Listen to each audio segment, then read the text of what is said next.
Hello and welcome to the Mystic Cast, where you join Jack Stafford and Deborah Littleboy, members of the Aetheria Society, the cosmic religion for the Aquarian Age, as we break down the barriers between religion, science, metaphysics, philosophy, mysticism, all of which are really only aspects of the self-same quest for truth. Please note, this is an independent program, not produced or fact-checked by the Aetherius Society. Today, our guest is Ray Grassi. Hey Ray, how you doing? Great. Nice to be here. Well, it's a great pleasure to have you. A heavyweight theosophist, astrologer, and we're really looking forward to today. Today, the question we're going to look at is about the Aquarian Age. Now, many people are interested in precession and when does it start? I heard you on one show recently, you described it as what time does the sun rise? Because does it come when it starts to get lighter? Does it come as the sun gets over the horizon or over the mountain? So what does the Aquarian Age truly mean? So that's what we're going to talk about today. We have a lot of notes to compare. My co-host Deborah has been researching. She's found some very interesting things related to 1962 configuration was what we wanted to kick off with. And Deborah, maybe you could introduce that for us. Certainly. In February 1962, we're given in our teachings to understand that there was a lineup of planets. Now, in some of the readings, it says there were 7 planets, and in our teachings, it says there were 8. But I can't actually find out what the 8th planet would be, or whether, in fact, that was just a sort of a misnomer along the line. But in our Cosmic Voice, which was and is our newsletter, so this is our February 1962 onward edition, we have some transmissions from Cosmic Masters explaining that it was necessary for them to send some special energies to mitigate the power for this lineup, because if they hadn't had come through and lowered the vibrations, that's Deborah's words, not them, then a lot of people would have lost their lives at that time. And I wondered whether that fits in with anything that you've read before, Ray? Not precisely, but it's an important topic and a vast one. We could spend 3 hours just talking about the February 62 thing.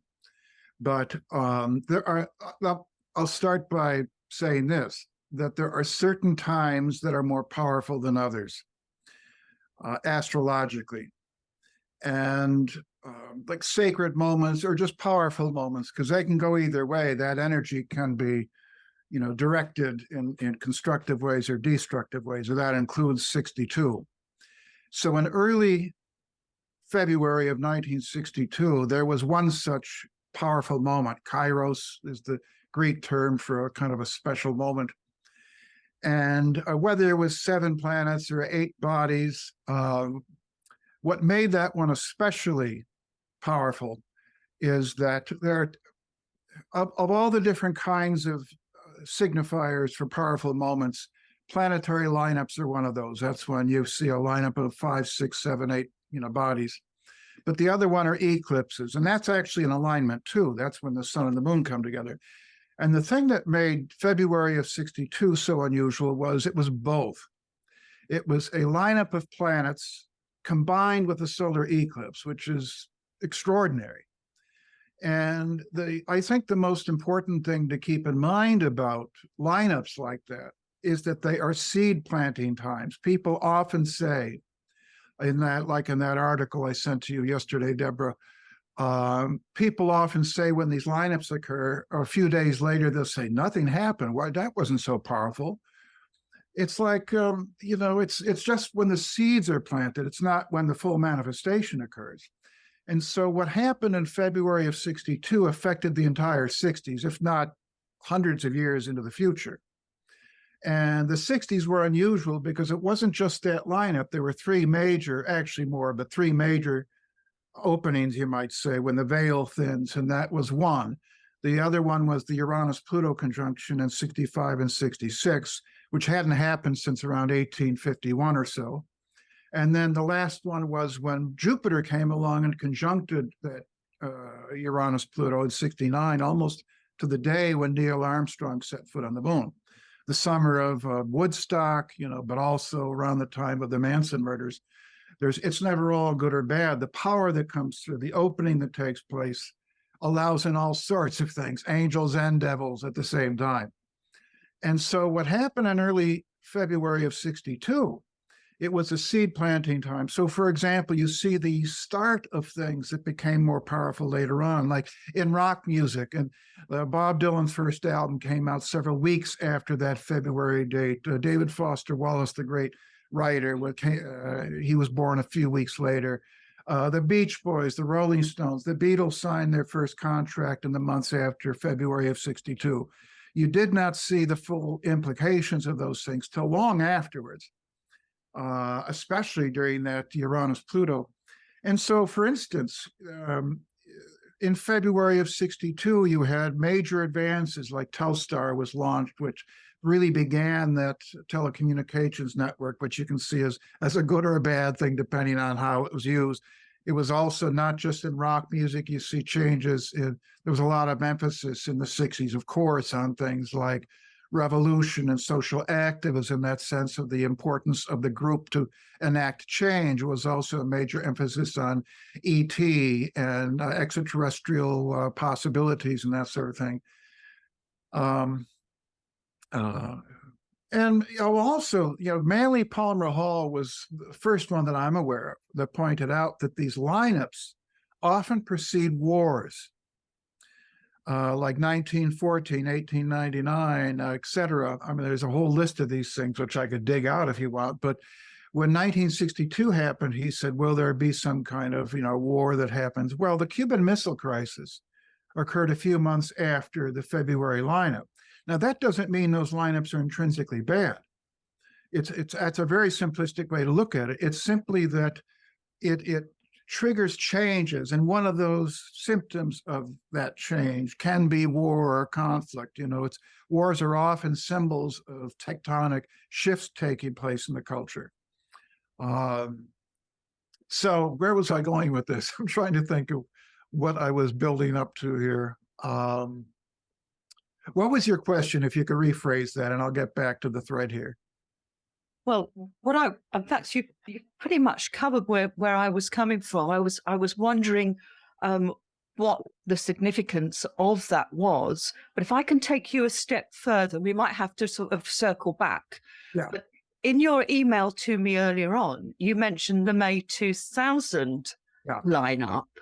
Now that struck me as really significant because we've got 38 years further on. And we're told in our teachings that there were some manipulations made by the cosmic intelligences, particularly from Jupiter, which is very much a soothing energy from the planet Jupiter, to actually mitigate the repercussions of that lineup.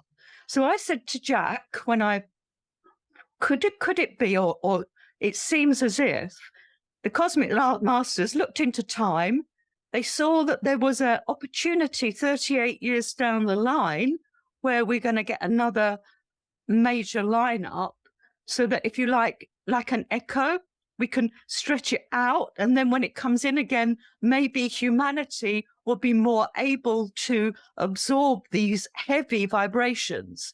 Now, we know within our teachings that in 1964, on the 8th of July, there was a terrific an injection of energy into the Mother Earth, an initiation into the Mother Earth. And from that time, there was a quickening of the vibrations. So, and we were given tools to actually work with the Mother Earth to balance our karmic energies. So that's a long old that's a long old spiel from me, but in a nutshell, could the May 2000 lineup actually be, if you like, an echo of what should have happened in 62 if there wasn't that intervention that we were told of? I think it's possible. I also, that triggers a number of thoughts for me. One is I do see a thread that connects these lineups.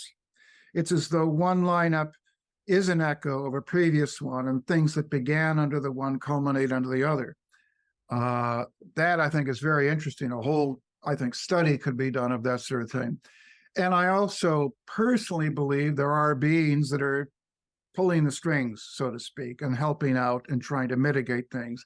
I say that for a number of reasons. I also think that humans have free will, and that there's only so much interference that beings are allowed to or choose to take. It's like, how often you pick up a child and, don't allow it to fall down, like a ride the bike, and you can protect a child only so long. So I think that there are certain guardrails, but I think that there are limits. And that's all very hard to say exactly, but like the one in 2002,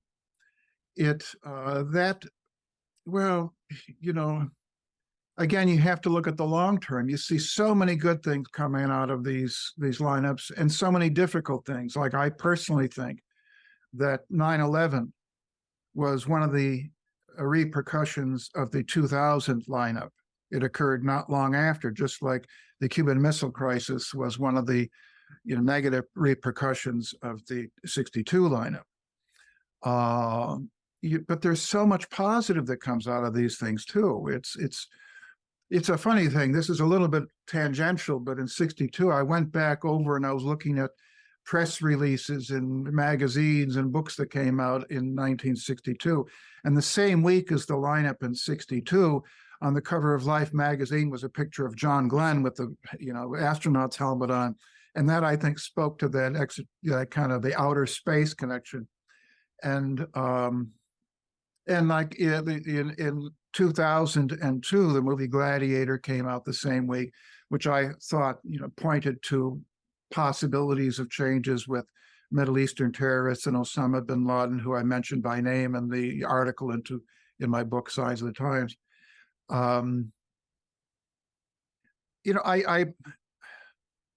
Gene Dixon predicted quite a bit before the 62 lineup that we would see the new Christ coming back in 62. And was there some avatar kind of energy that came in at that time? That's been debated. There was some Middle Eastern leader, I think it was the King of Jordan, I'm not sure, that came in, but no one quite seems to fit that description. But my personal feeling is that when you have these openings, they're extraordinary times. And I've lived through two major outer planet, like Uranus, Pluto in the mid-60s and Uranus, Neptune in the early 90s. And I paid very close attention. I wasn't into astrology when the 62 one happened. I was quite young. But there's no question that there's a shift in the energy when these things happen. And creatively, it's just an explosion of energy where people are, it's like low-hanging fruit. If someone is creatively or spiritually attuned, they can pick these energies, whether they're in the form of ideas or artistic creations. They can pick these things out of the air more easily. And but also they can pick up negative possibilities as well, as if they choose to. Do you want to press me more about that? I'm not quite sure I'm addressing your comments there. And if I'm not, please redirect me if you want to. I'd like, again, running alongside what I think you're doing great, actually, Ray. I could sit and listen to you all day and all next week as well.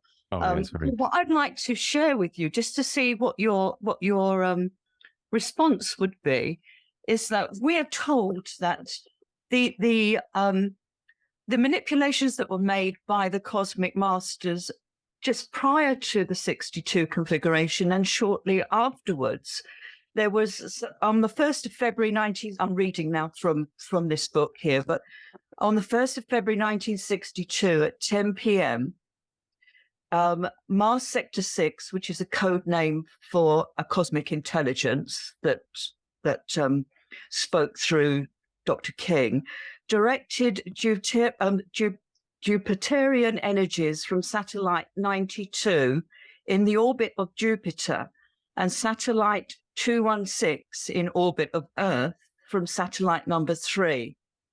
These energies were directed to the Logos of Earth through the keepers of the flame and manipulated by the greatest master now on Earth, the Lord Babaji himself.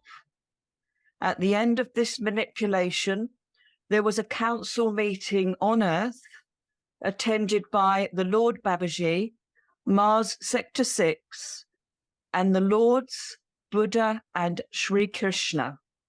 This was a historic meeting indeed, and we were informed that the Logos of Earth had received more energy during this manipulation than ever she had received before in her present incarnation as a planet.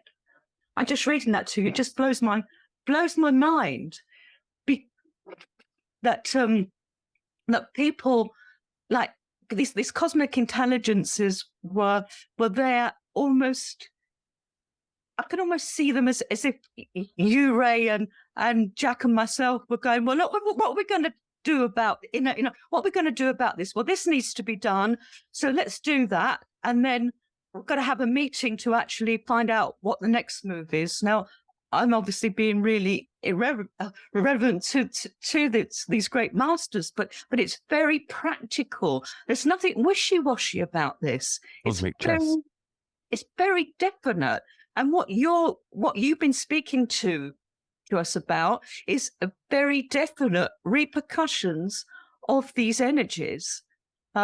Whereas so often when we speak to people in the New Age world, you get a whole load of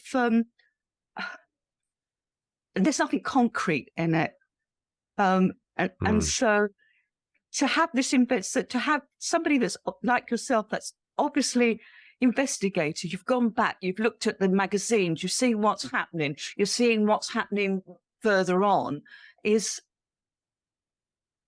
like a breath of fresh air to me. Because I can see the building blocks.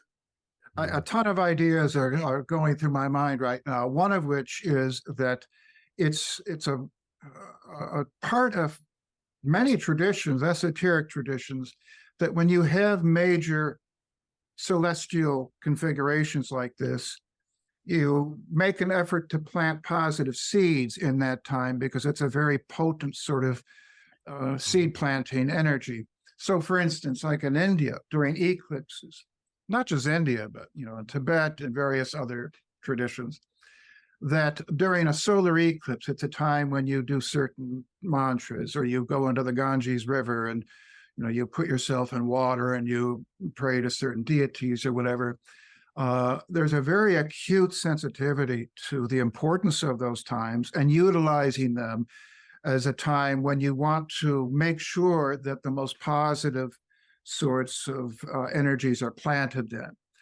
And that's something when an eclipse happens or when there are lineups, I maybe do a little bit more in terms of my own meditations or prayers, whatever it might be. Now, extrapolating from that, I do think that those beings that are kind of helping us out, lending a helping hand, are all the more aware of the power of those times and utilizing those, taking advantage of those times, and doing what they can to try to put in those positive energies. So even something as simple on a personal level, when these things come up, and they come up fairly often, especially eclipses or full moons are a little different, or planetary lineups, although some are much more powerful than others. It's not just a matter of how many planets are involved. It's like the 62 thing involved that eclipse as well. But making sure maybe something as simple as, watching positive things on TV or having nice music or reading inspiring books instead of watching, violent movies, whatever it might be.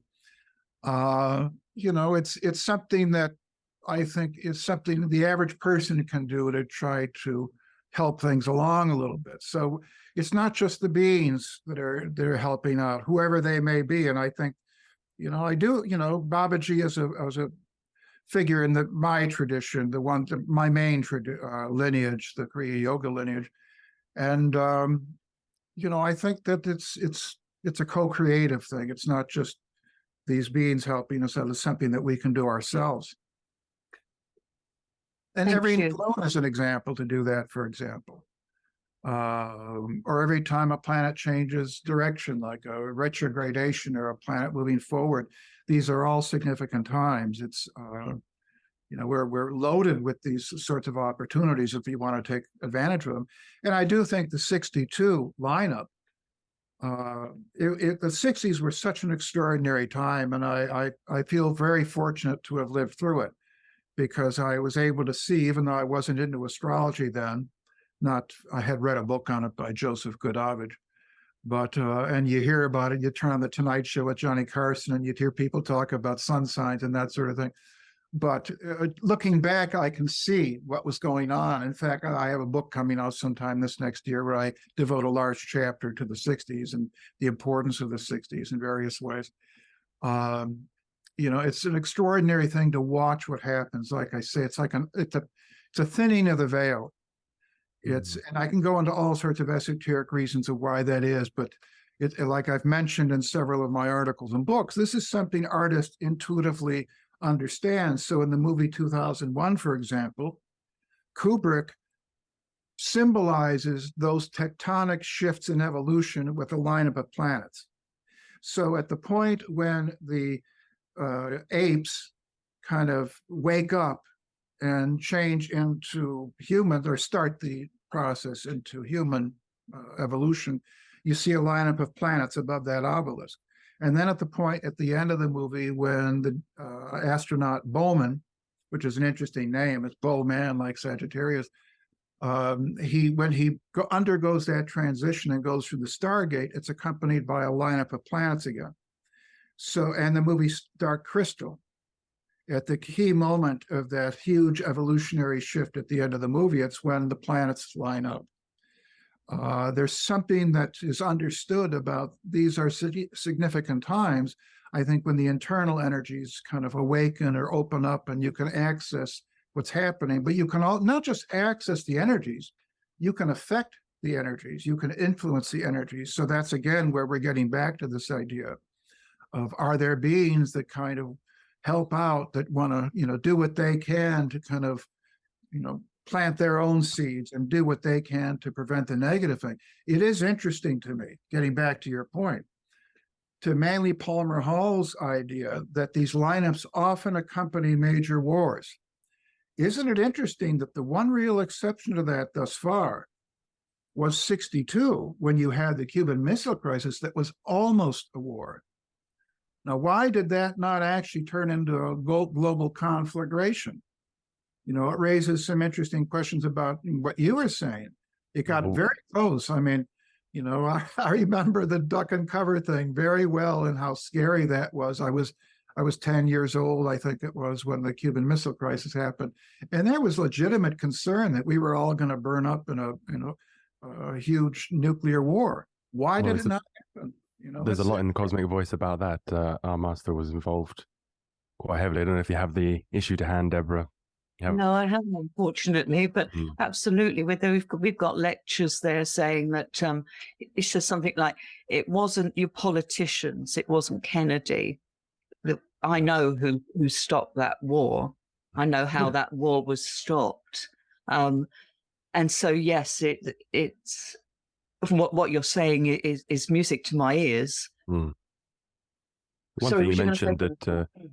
You mentioned that they've been searching for a master like Jesus to come at this time, but Jesus was the master for the Piscean age. The master for the Aquarian age had to have different characteristics, a different personality, different skill set. And we believe in the Well- society that Dr. King was that master. Well, it's interesting. I looked at his horoscope, and he had a number of important planets in Aquarius, which I think is fascinating.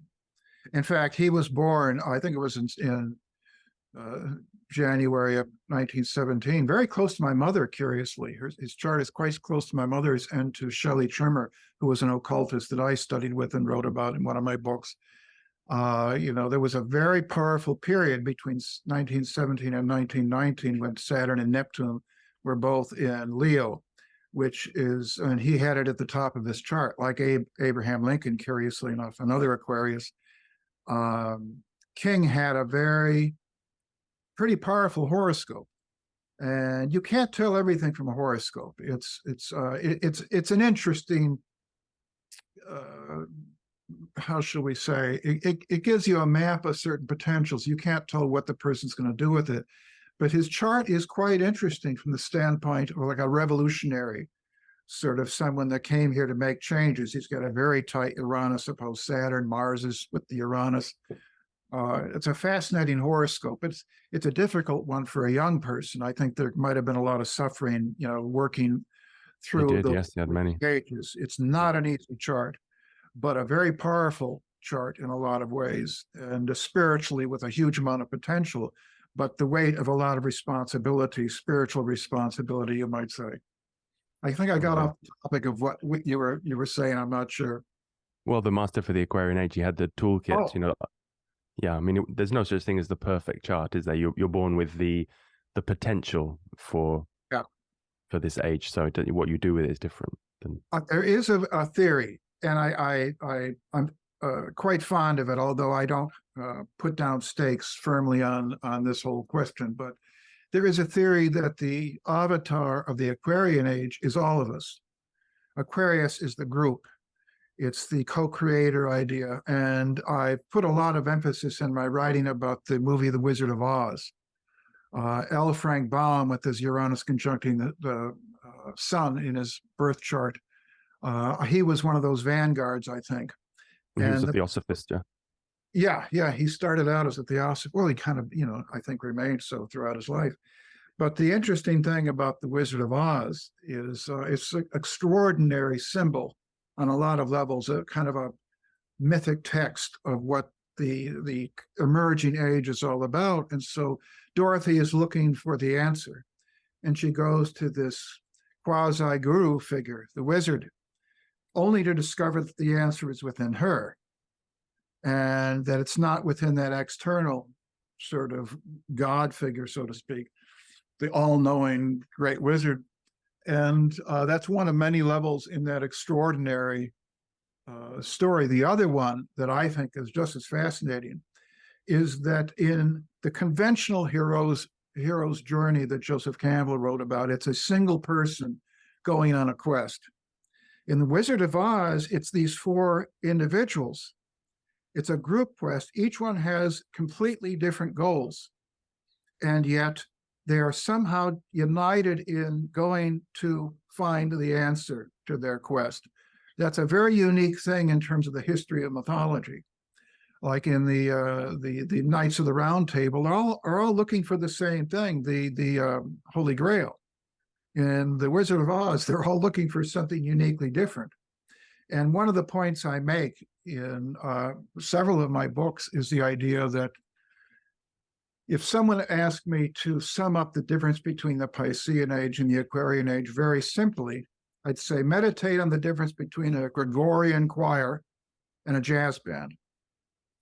And the Gregorian choir, they're all united in kind of worship of a transcendental ideal, you might say, an otherworldly sort of pursuit. And then in the jazz band, it's a much more secular thing, and each person is allowed to do their own creating within the format of the group. It's exactly like the Wizard of Oz symbolism of the group. Each person has a different goal. In a jazz band, you're not just following a certain melody like in the Gregorian choir. It's you have the ability to contribute your own improvisation, your own unique voice in the choir, so to speak. And that's a unique difference about the Aquarian age. It's allowing people their own voice. Each person is a god in their own right. That's a difference. When in the Gregorian choir, you're not the god. You're in service of that transcendental God that is somehow other. That's not the case in the jazz band. It's a fascinating distinction. It's like as if I'm understanding this, it's like a blending of everybody and everybody being tolerant and blending in with their neighbor to create something which is quite incredible in its diversity, which is what our program is about. What Jack devised for the Mystic Cast is that if you actually look hard enough at people's passions, you can find that common thread, which is quite easily looked over. And so you see like an us and them, and actually there is only an us, and we have to find that tolerant level, which you've just described for me beautifully in the jazz band picture. That everybody has a part to play, but you have to play nicely together. It's a very delicate balance, because if you look at group dynamics, there's a spectrum. At the one end, you have chaos and anarchy. That's when there's no cohesion. There's no harmony amongst the parts. On the other extreme, you've got like a mob rule. You've got if you remember the Star Trek, The Next Generation, there was the Borg. There was that sort of everyone is just a unit in this hive mind. In the middle, you've got the jazz band, which is learning to balance the needs of the group with the voices of the individual and not resorting to anarchy. And I think the Aquarian age personally is a constant dance between trying to work that out. You know, it's not going to be set in concrete in any one time. It's a constantly organically evolving sort of process. And so anyone that's hoping for a permanent static sort of utopia where that kind of jazz band thing is not plugged into reality. It's not the way reality works. It's a constantly people adjusting to these changes, especially with adjusting circumstances like climate change and immigration and things like that, or economic changes. How do you expect some sort of static utopia when the world is constantly changing like that? So it takes a lot of patience and a lot of determination for people to, you know, I think, attain that sort of jazz-like harmony. Yeah, big learning curve, especially with the technology. I mean, I know that I'm a big struggler on technology, and yet I accept that to come onto a forum like this is so beneficial, because we all get a voice to so many more people. But equally, it can be used, as you've just said, it can be and is used for purposes which aren't to unite. It's done to bring conflict together. So again, we've got this same conjunct in technology, but to be in that game, we have to, especially people of my age, you have to really work hard to join in. And I know so that brings another challenge.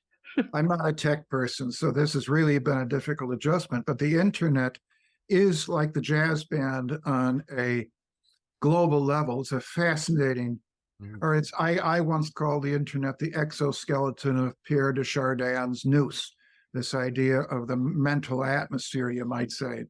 And it's not an inherently good or inherently bad thing. It's, you know, it's all in what's done with it. You know, Facebook is a good expression of the Aquarian age, or early expression of the Aquarian age. There's heated arguments over when the Aquarian age starts, and I'm not going to go there because I have different views than most people. I think it's a slow process. But Facebook is a good expression of like community on a global level, a somewhat detached level, which is also very Aquarian too, because it's a somewhat mental sign. We're moving into a very mental age in a lot of ways. But is Facebook a good or a bad thing? It's neither. You know, it can be used, like in Myanmar, I think it was, for evil, and it can be used for good things.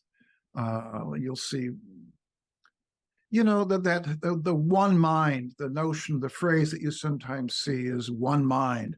Well, you know, if that's like the Borg with the hive mind, I don't think it's a good thing. But one mind, imagine if everyone on the internet were to focus their mind on some positive intention to opening up the portal, you might say, towards bringing in good energies. It's all in what you do with it. Yeah, absolutely. Brilliant. Thank you. Yeah, what else do we want to cover? I mean, there's so much we want to keep focused on the Aquarian age, but obviously for me as a member of the Aetheria Society, the elephant in the room, I don't know if you want to go there, Deborah, is the adepts. And do you want to talk about that, or is that too much, Deborah? No, you go ahead with that. Is that okay? Well, that the prophecies, the apocalypse happened in the lower astral realms. So our master came, all masters come, like Jesus came for teaching, but also they come with a higher mission. And Dr. King, he was a master adept, and he, together with four other adepts and the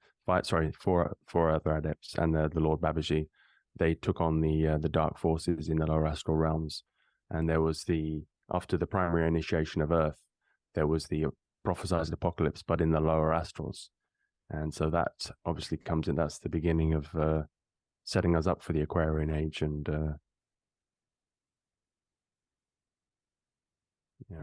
the big event. Is there a question in there, or like, I'm not quite sure what to address there. It wasn't more of a question. It was more of all the primary initiation of Earth and that energy from 62. It was all building up to that, all built because, as you said yourself, when these planets line up, they give energy to the good guys and to the bad guys, and a lot of things happened at that time in the 60s which are not known about. You know, I think this is just my personal feeling. I think those sorts of things are happening quite a bit at different times. And, you know, I've been fortunate to know personally a few individuals who I felt were adepts. And I also believe those individuals are consciously involved on doing what they can on this side and the other side. And I could, if I didn't have to divulge certain, you know, personal things that I'm not really at liberty to divulge, I could go on quite a bit about that. Some of us, I think, are really powerful conduits in that way, where they can marshal those energies and organize, you know, things. And I think they use these opportunities like the lineups, you know, because they are so powerful. But I think it's going on all the time. And I think it's again, I want to bring it back to the individual. I think every person can play a role in that. It's not just up to the adepts. I think it's, you know, every person can make a difference. And what is the tipping point? You know, the 100th monkey idea, where how many beings does it take for that one person to kind of push it over the edge and really make the big difference? You know, what was it that was the tipping point that kept 62 from turning into a global thermonuclear war? You know, so again, I keep wanting to bring it back to the individual and what each of us can do on a daily basis, whether that's in the form of meditation or prayers, invocations, rituals, whatever it may be. Well, we've just had COVID, which was a big example of groupthink, for better or for worse, depending on your views. Depending on your views. So it's a hot topic. And even if you go down just to chemistry, and I'm no chemist, but if you look, every big thing is just made of trillions of little things, and we're all made up. And so us individual units ourselves are made up of trillions of little bits to make this robot body function. And so what you're saying there, Ray, is that as the controller of this this body and my mind of this body, I will influence whoever I speak to, whatever I think about, whatever I do counts. Just that little bit, because we're all just little bits of the essential whole. And it's when you get from what you were saying there, if you everybody is singing totally to the same hymn sheet, then they're maybe not exploring all the possibilities of what this age is bringing. Whereas if we're all expressing our own divinity, but being perfectly respectful of other people being able to express their divinity, then we end up with this lovely blending, this mix, and that will expand our collective mind to rise the vibrations. All the time that we're knuckleheads, it's actually keeping us quite low, and we're not moving forward. So yeah, it's And also It's to mention, time. harmony. It's like, it's not about everyone singing the same, like, melodic line like you might have in a Gregorian choir. There's harmony. There's the room for different. I mean, that's the amazing thing about harmony. It's two different, fundamentally different things that are coinciding somehow. And what you said reminds me of something else, which is there's a chapter in my next book where I talk about the symbolism of the atom bomb and the chain reaction. The chain reaction, the birth of the atomic age, really began in 1938. I forget the name of the scientist, but the discovery of, I think it was fission in 38, this idea of how, well, think of the atom bomb, a very, very small amount, a few atoms can make a huge change with the chain reaction. And to me, that can be a good chain reaction or a bad one. Like right at the time that the discovery of the chain reaction took place, Hitler was coming into power, which really shows what one person that rises up out of nowhere, a failed artist, can rise up and make this worldwide change. But that can also be a good thing, not Hitler, but in terms of an individual that's focused in a positive way, can make a big change too. And I remember, this is maybe not the best example, but I'll use it anyway. I remember years ago reading about some form of poison that was so potent that like a tablespoon could poison everybody in the world. And I took that with a positive spin. Imagine that shows an energy that is so concentrated that it can make that big of a difference. You know, if a person's intent is that concentrated in terms of what they're doing, it can affect everybody in some sense. So there's that degree of focus, there's that degree of intent that I think is so powerful. And you see that degree of focus is something that characterizes both the best and the worst individuals in the world that have the best sort of impact. I mean, the largest sort of impact. it also makes me think of how the teachings say about the galaxy as a living being, and the galaxy cannot go back to God until every last being inside it has evolved. And we do have that responsibility. We're told that an adept is the same as a city, a master has the same power as a country. And so if two of us evolve, we affect the consciousness of those around us. So we're all holding up the galaxy's evolution, if you extrapolate it. And most mass movements that have any power begin very small, with either an individual or a small group. And you know, the New Testament is a classic mythic expression of that. This idea that 12 disciples, you look at the impact Christianity has had on the world for better and worse.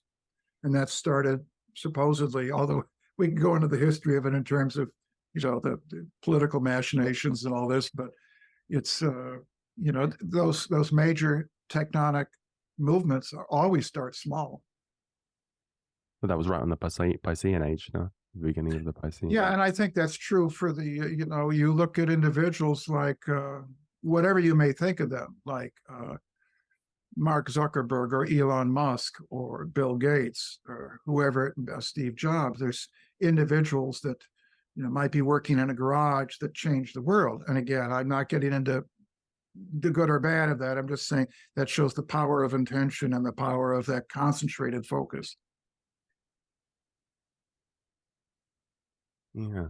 You have any more thoughts, Deborah? We're almost at the end of our conversation. It's been fantastic. But I've got a lot to mull over. Thank you. Yeah.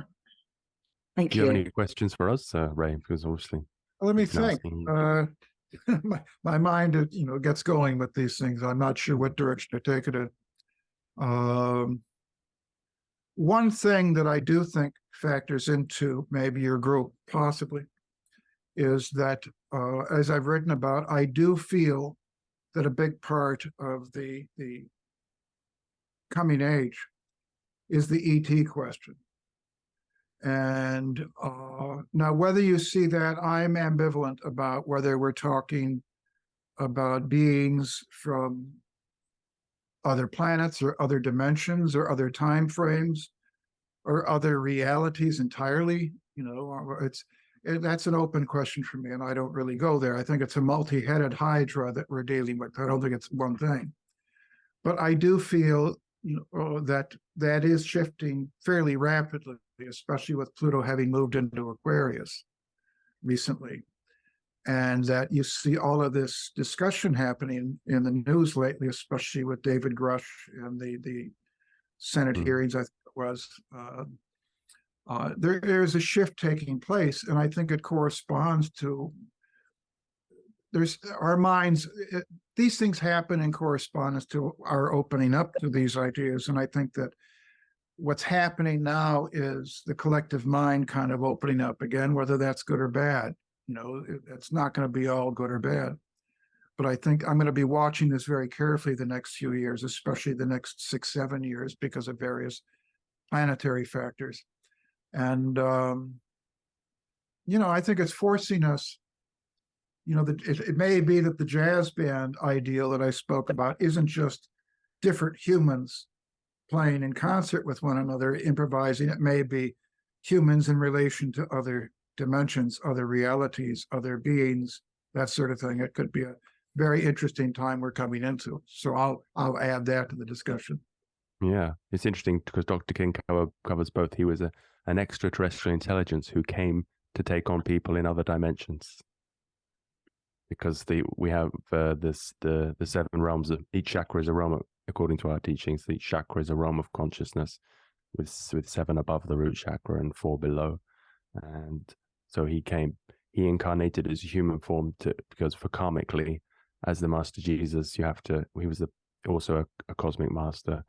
And as we heard, the Buddha and the Lord Babaji, it's because all the great teachings, they come from other worlds because, well, they're Superman, basically, the Master Jesus and Sri Krishna. And so they do, karmically, they have to be born through the womb of a woman, whereas the next master comes, he will come in full aspect.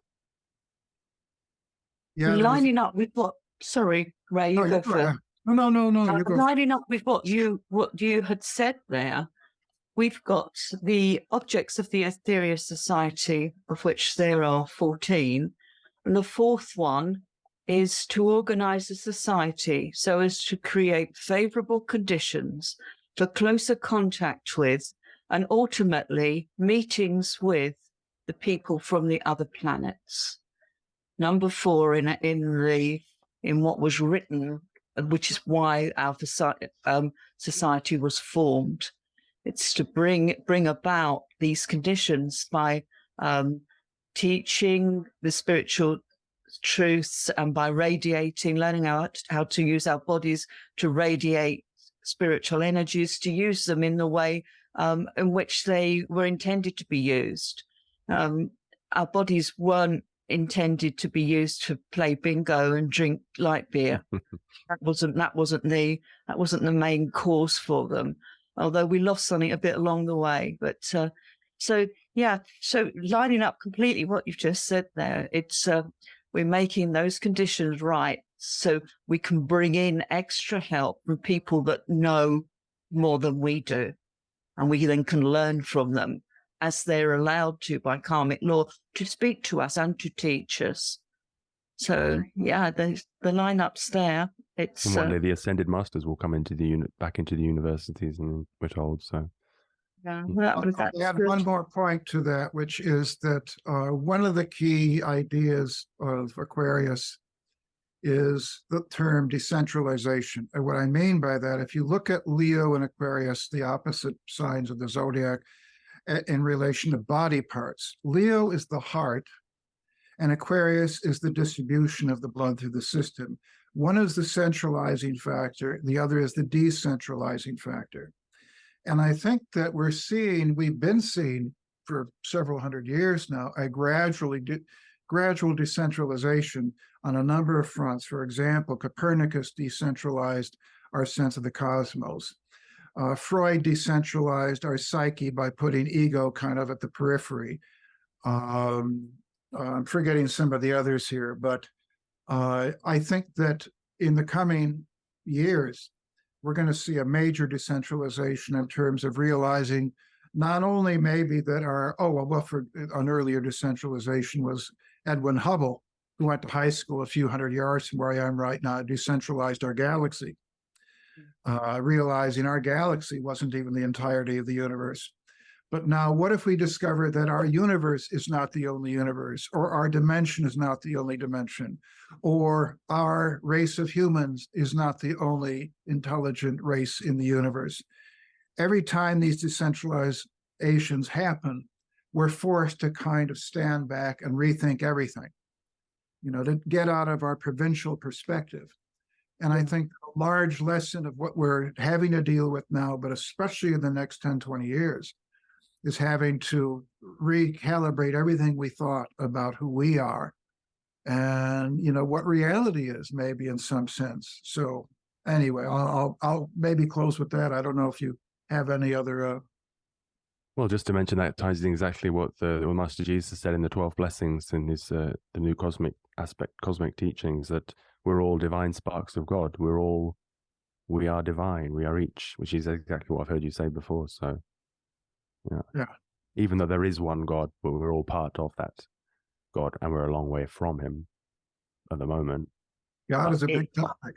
The big topic, yeah. Maybe next time. Maybe next time we'll exhaust God. Yeah. Well, thank you, Ray. Thank you so much. My pleasure. Thank you. Yeah, really beautiful. Thanks for taking the time. Bye-bye.